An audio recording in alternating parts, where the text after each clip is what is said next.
सहनाववतु सहनौ भुनक्तु सह वीर्यं करवावहै तेजस्विनावधीतमस्तु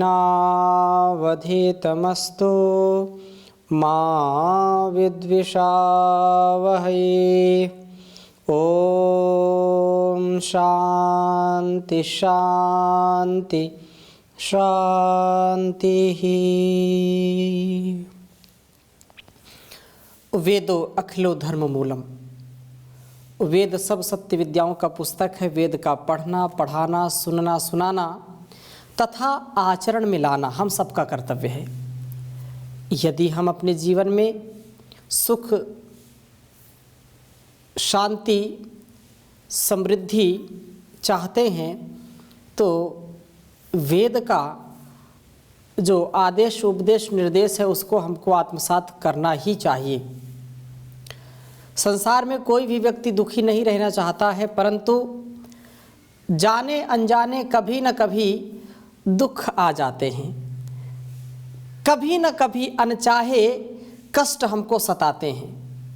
सब चाहते हैं कि हमारे कष्ट नष्ट हो जाएं, हमारे दुख, हमारी दरिद्रता, हमारा जो द्वंद्व में रहना है उससे हम निर्द्वंद्व हो जाएं, निरहंकार हो जाएं, निश्चिंत हो जाएं। परंतु यह जीवन बड़ा कठिन पड़ जाता है उनके लिए।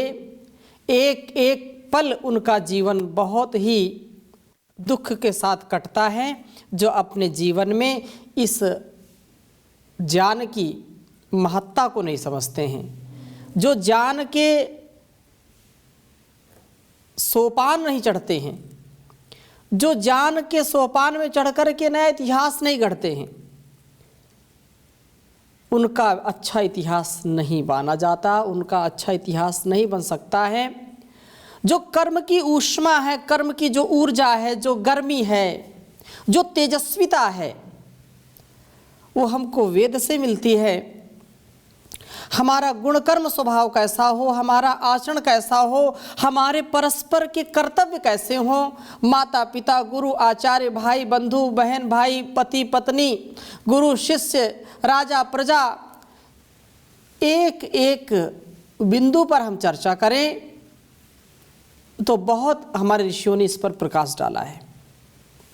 जीवन के किस पड़ाव में क्या करना है, किस आयु में क्या करना है, दिन अर्थात प्रभात से लेकर के भगवान भास्कर के उदय होने से लेकर के भगवान भास्कर के अस्ताचल अस्त होने तक क्या क्या हमारे जीवन में घटित हो, हमारी दिनचर्या में क्या घटित हो, उसका वर्णन है। इतना सूक्ष्म विवेचन, इतनी महान ज्ञान परंपरा केवल हमारे ऋषियों की है और इस पर हमको गर्व होना चाहिए, गौरव होना चाहिए, स्वाभिमान होना चाहिए कि हम ऐसे देश में, ऐसे राष्ट्र में जन्म लिए हैं जहाँ पर यह वेद का जो अमृत है, उस अमृत को, उस ज्ञान का पान करने का सौभाग्य प्राप्त हो रहा है। जिसने इसको बचपन से समझ लिया है, बाल्यकाल से जिसने इसको समझ लिया है, वो 55 वर्ष की आयु में भी वह 80, 90, 100 वर्ष की आयु में भी कभी वो विचलित नहीं हो सकता है। उसका आत्मविश्वास, उसका आत्म संयम, उसकी आत्म कल्याण की जो भावना है, आत्मोन्नति की जो भावना है, वो सदा बलवती होती है, सदा वह प्रकर्षता से आगे बढ़ता जाता है। इसलिए हम इस ज्ञान को आत्मसात करें और तदनुसार अपना आचरण करें। तो आज की कक्षा में मैं बहुत ही सुंदर वेद मंत्र है, बहुत ही ग्रहण करने की योग्य है, आत्मसात करने की योग्य है, जीवन में उतारने की योग्य यह मंत्र है। हमको यह आदेश दे रहा है कि हम अपनी तैयारी पहले से करके रखें। कुछ लोग विचार करते और कहते भी हैं कोई बात नहीं, ईश्वर का भजन कर लिया जाएगा। कब करेंगे? जब वृद्धापन आएगा। क्यों? क्योंकि वृद्धापन में कोई काम होता नहीं है, इंद्रियां शिथिल हो जाती हैं। उस समय बिस्तर पर बैठे बैठे हम ईश्वर का चिंतन करेंगे।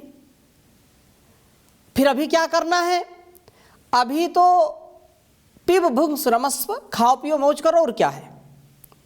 ऐसी जिनकी धारणा है कि जीवन तो भोग करने के लिए मिला है, एक और भोग वासना है, एक तरफ योग का तप है, उन दोनों में स्वाभाविक सी बात है, भोग जो भोगता है रोग उसको पैदा होता, उसके अंदर मानसिक रोग पैदा होगा, शारीरिक रोग पैदा होगा, और निश्चित रूप से उसका जीवन अत्यंत कष्टकारी हो जाता है, अकल्याणकारी हो जाता है। लेकिन जो योग में जीवन जिएगा वो वृद्धापन में भी युवा अवस्था जैसा उत्साह रखने वाला होगा। जो वेद के अनुकूल आचरण करता है, वेद के अनुकूल आचार विचार व्यवहार को ग्रहण करता है, वह निश्चित रूप से शतायु होने पर भी भटकता नहीं है। और जो वेद के अनुसार अपना कार्य नहीं करता है, वेद में जिस बात का निषेध किया है जानबूझ करके वही काम कर रहा है, तो वह कभी भी सुख शांति आनंद पूर्वक जीवन नहीं जी सकता है। यदि जीवन हमको जीना है तो अभी से तैयारी करनी है। जब जागे तभी सवेरा, उत्तिष्ठत जाग्रत प्राप्य वरान निबोधत, क्षुरस्य धारा निशता दुरत्यया दुर्गम पथस्तद कवियो वदंती। उठो जागो, और जो समर्थ हैं, अपने से जो बढ़े हुए हैं, ज्ञान में, बल में, अनुभव में जो बढ़े हुए हैं, उनके पास जाकर के जीवन का रहस्य समझो, जीवन का तत्व समझो, और उसके लिए फिर अहर्निश पुरुषार्थ, अखंड प्रचंड पुरुषार्थ करने का अनुष्ठान आप आरंभ कर दीजिए, तब जाकर के जीवन हमारा सफल होता है। तो इसी प्रकार से यहाँ पर संकेत किया है, और बहुत ही झकझोर देने वाला यह मंत्र है कि हम वास्तव में क्या कर रहे हैं, क्या करना चाहिए, इस पर विचार करें।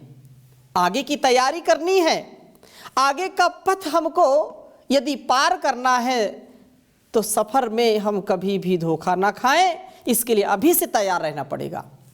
मैं मंत्र पहले लिख देता हूं, फिर चर्चा करूंगा। ओम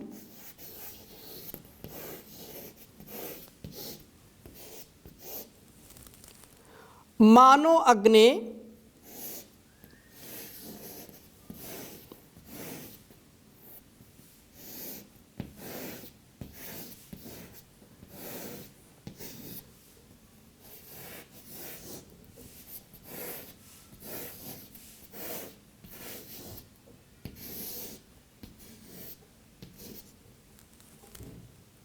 सख्या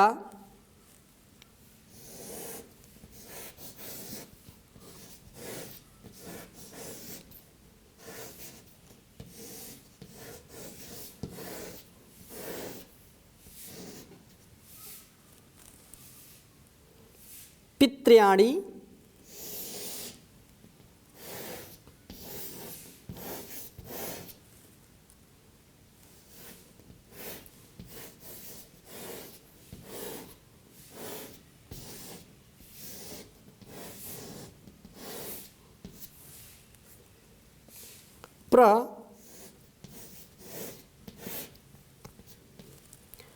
प्रमर्शिष्ठाः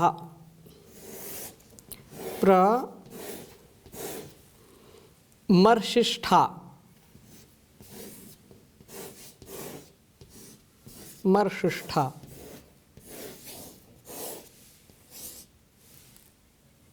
अभी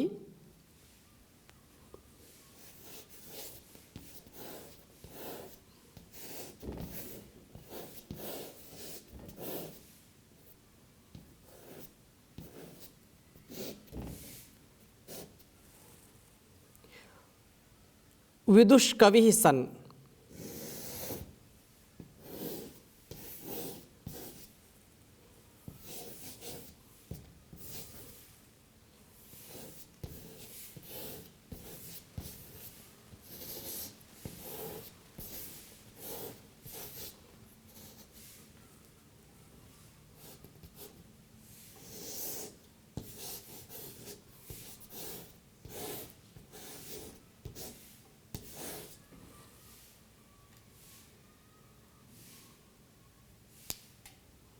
विदुष कवि सन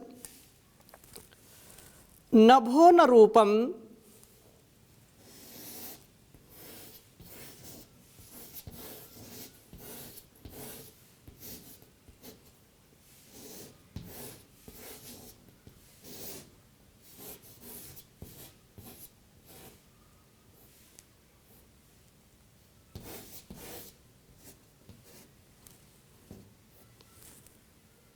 जरिमा मिनाती।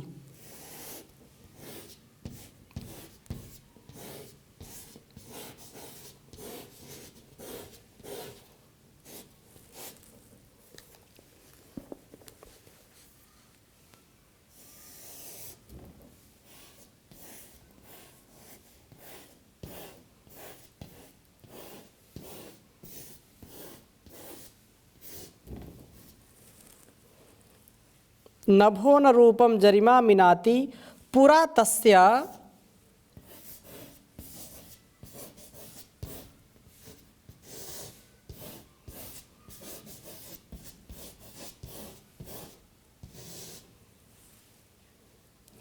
अभि सस्तेरहि धीहि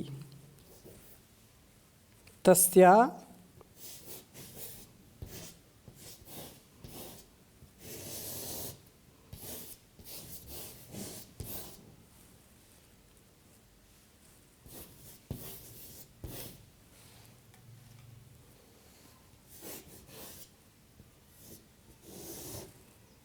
शस्त्रेभिः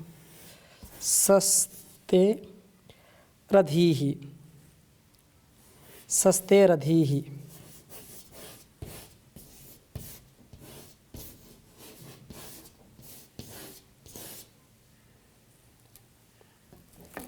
उच्चारण इस प्रकार से करेंगे।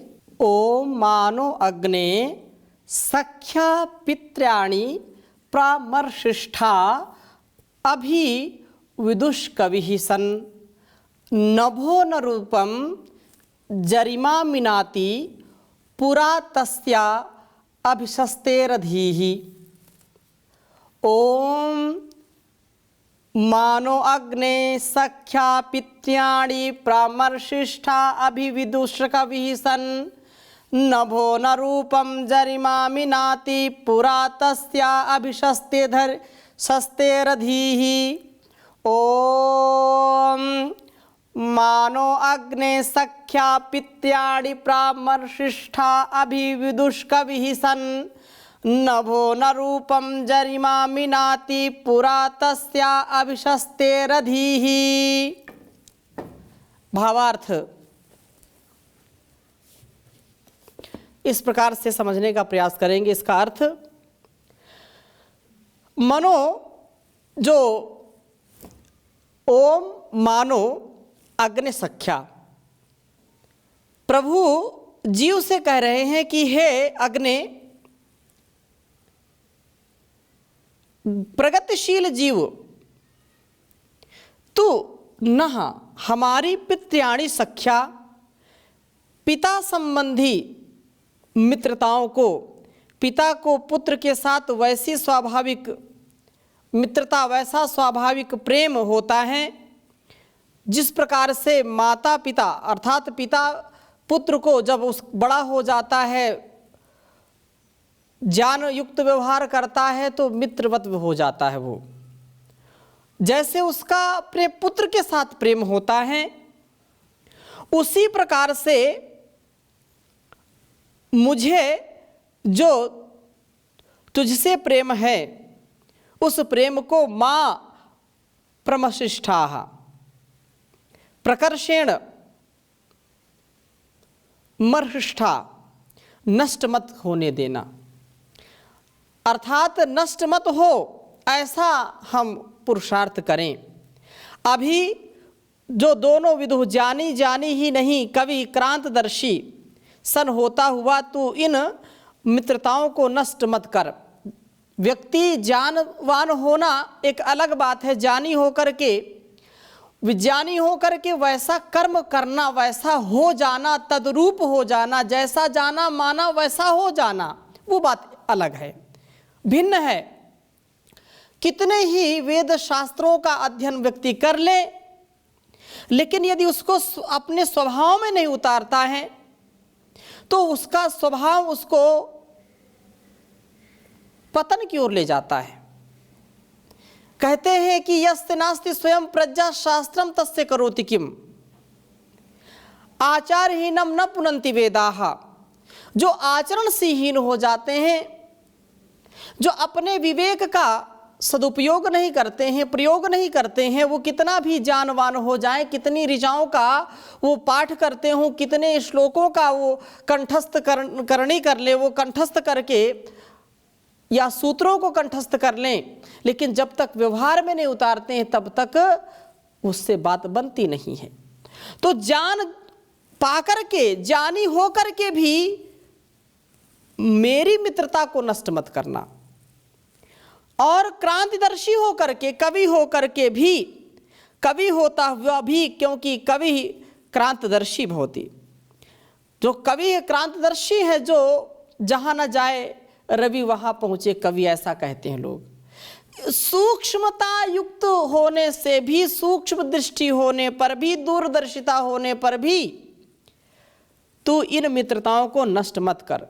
प्रभु की मित्रता को छोड़ करके प्रकृति में फंसने का क्या परिणाम है, इसे भी तू समझता है, और प्रकृति से अनासक्त होकर के प्रभु की मैत्री से आनंद की जो प्राप्ति होती है उसको भी तू जानता है।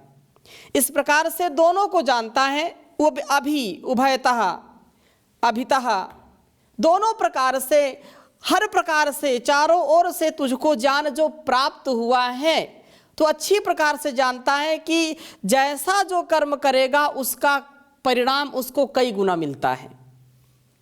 जैसे धरती में एक हम बीज बोते हैं और हजारों लाखों बीज उससे एक बीज से हो जाते हैं। एक सरसों का बीज बोया और सैकड़ों हजारों से बीज उत्पन्न हो जाते हैं।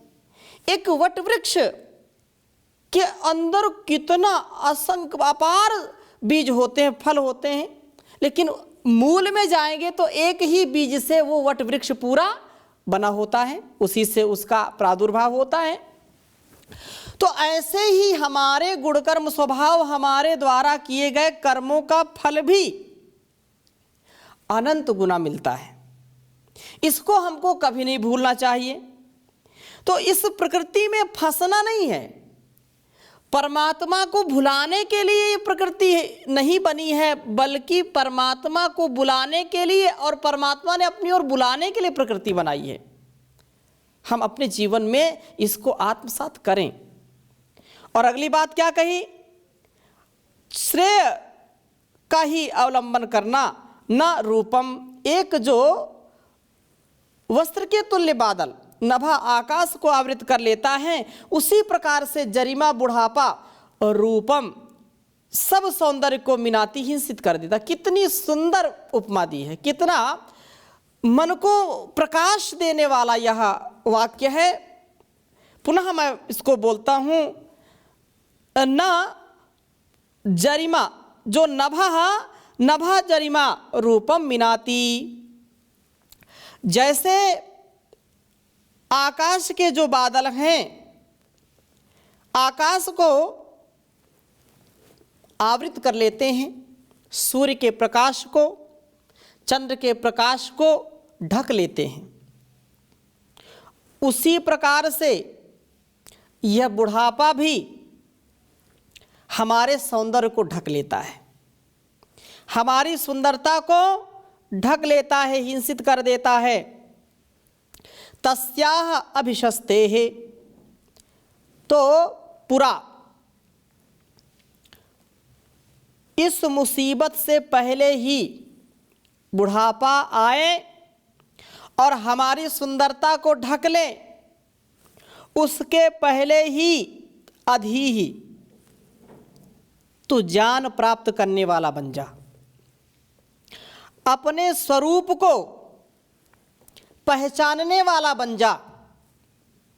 यदि ऐसा होगा तो समय से पूर्व ही जब हमको सूचना प्राप्त हो जाती है, उसका आभास हो जाता है, तो हम सावधान हो जाते हैं।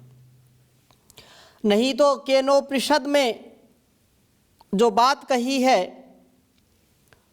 4 खंड हैं। द्वितीय खंड में अंतिम सूक्ति कहते, अंतिम जो श्रुति है वो कहती है, इह चेद आवेदि तत्सत्यमस्ति न चेद इहा वेदिन महति विनष्टि भूतेषु भूतेषु विचित्य धीरा प्रेत्यस्मा लोका अमृता भवन्ति।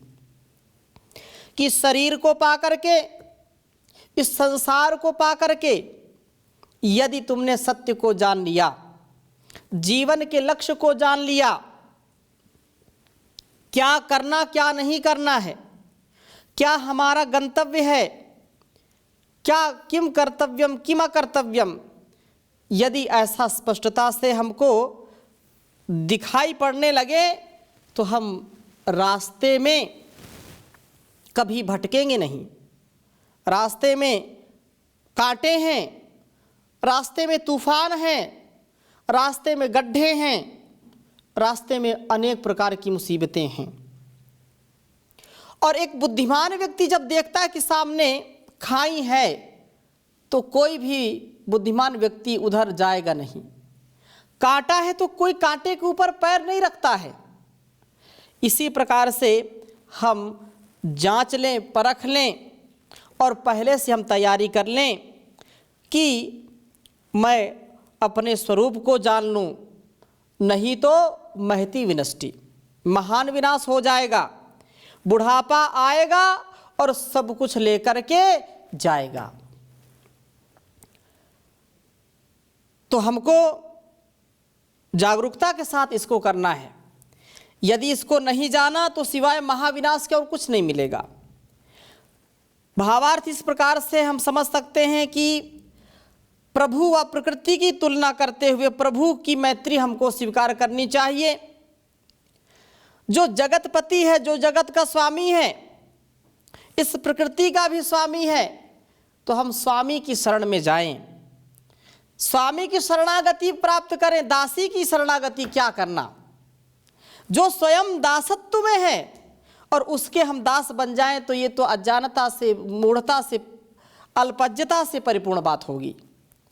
तो हम उस जगतपति के, जगत पालक के, परम पिता के, परम जगत माता के हम यदि भक्त बनेंगे और उसको हम चाहेंगे, उसकी भक्ति करेंगे, तो निश्चित रूप से बुढ़ापे से पूर्व ही ज्ञान को प्राप्त करके वैसा जीने का प्रयास करेंगे तो कभी भी जीवन में हम धोखा नहीं खाएंगे। और यह अवश्य करना ही पड़ेगा और कोई उपाय नहीं है। क्योंकि आचार्य लिखते हैं कि यदि बालपन में भी, जवानी में भी यदि तुम नहीं कर रहे हो तो बुढ़ापे में कुछ नहीं मिलेगा, हाथ में कुछ नहीं लगेगा। कोई सोचे कि अब मैं कुछ कर लूँ, ज्ञान प्राप्त कर लूँ, तो ज्ञान का काल क्या होता है? ब्रह्मचर्य काल होता है। ज्ञान का काल क्या होता है? विद्यार्थी काल होता है। और विद्यार्थी काल में हम जितना अपने तन मन को विकसित करते हैं, जितना ब्रह्मचर्य का पालन करके, जितना आचरण पर बल दे करके अपने शरीर को, अपने मन को शक्तिशाली बना सकते हैं, ज्ञान से परिपूर्ण कर सकते हैं, अपने मस्तिष्क को बाद में नहीं कर सकते। अनेक उलझनें आती हैं। जीवन के कितने पहलू हैं, कितने जीवन के पड़ाव हैं, उन पड़ावों में हम भटक जाते हैं, भूल जाते हैं। तो हम ब्रह्मचर्य का पालन करें। यद्यपि हम तो अंतिम श्वास तक सीखते रहते हैं, लेकिन प्रथमे न अर्जिता विद्या, द्वितीय न अर्जितम धनम, तृतीय न अर्जितम पुण्यम, चतुर्थे किम करिष्यति। बुढ़ापे में कुछ नहीं होगा। अंगम गलितम पलितम मुंडम दशन विहीनाम जातम तुंडम वृद्धो याति गृहीत्वा दंडम तदपि न मुंचत्याशा पिंडम बालस्तावत् क्रीडासक्तस्तरुणस्तावत् तरुणीरक्ता वृद्धस्तावत् चिन्तामग्नः परमे ब्रह्मणि कोऽपि न लग्नः भज गोविंदम गोविंदम भज मूढ़मते। तो बुढ़ापे से पूर्व ही हम अपनी तैयारी करें ताकि ज्ञान पूर्वक जीवन को जी सकें। इसलिए उस परमात्मा का जाप करिए, उस प्रभु का जाप करिए जो हमारे जिंदगी का सफ़र तय करता है, सफल करता है। इसलिए ऐसा करेंगे तो ठीक है, नहीं तो बड़ी हानि है। बहुत सुंदर कवि ने लिखा, जाप ना किया तूने ओम नाम का, करुणा निधान प्यारे सुख धाम का, करुणा निधान प्यारे सुख धाम का, जाप किया ना तूने ओम नाम का। जिंदगी में कोई शुभ कर्म ना किया, धर्म ना किया, दूर भरम ना किया, बोल तेरा तन फिर किस काम का, बोल तेरा तन फिर किस काम का, जाप किया ना तूने ओम नाम का। दिन रात जिसको सजाने में लगा, अपने ही मन को रिझाने में लगा, कुछ ना बनेगा तेरे गोरे चाम का, कुछ ना बनेगा तेरे गोरे चाम का, जाप किया ना तूने ओम नाम का। उल्टे ही कर्म तू कमाए उम्र भर, पेड़ ही बबूल के लगाए उम्र भर, उल्टे ही कर्म तू कमाए उम्र भर, पेड़ ही बबूल के लगाए उम्र भर, कहाँ से मिलेगा तुझे फल आम का, कहाँ से मिलेगा तुझे फल आम का, जाप किया ना तूने ओम नाम का। खुशी का पैगाम तो प्रभात लाई है, और भी बेमोल कुछ साथ लाई है, जाने क्या संदेश लाए शाम का, जाने क्या संदेश लाए वक्त शाम का, जाप किया ना तूने ओम नाम का, करुणा निधान प्यारे सुख धाम का, करुणा निधान प्यारे सुख धाम का, जाप किया ना तूने ओम नाम का, जाप किया ना तूने ओम नाम का। तो हम उस परमात्मा के मुख्य नाम ओम का सुमिरन करें, गुणकर्म स्वभाव को समझे जाने, तस्य वाचकः प्रणवा तज्जपस् तदर्थ भावनम के साथ अपने जीवन को सफल करें। ऐसी शुभकामनाओं के साथ आज की कक्षा को यहीं पर विराम देते हैं। शेष चर्चा अगली कक्षा में नए मंत्र के साथ करेंगे। ओम शांति शांति शांति।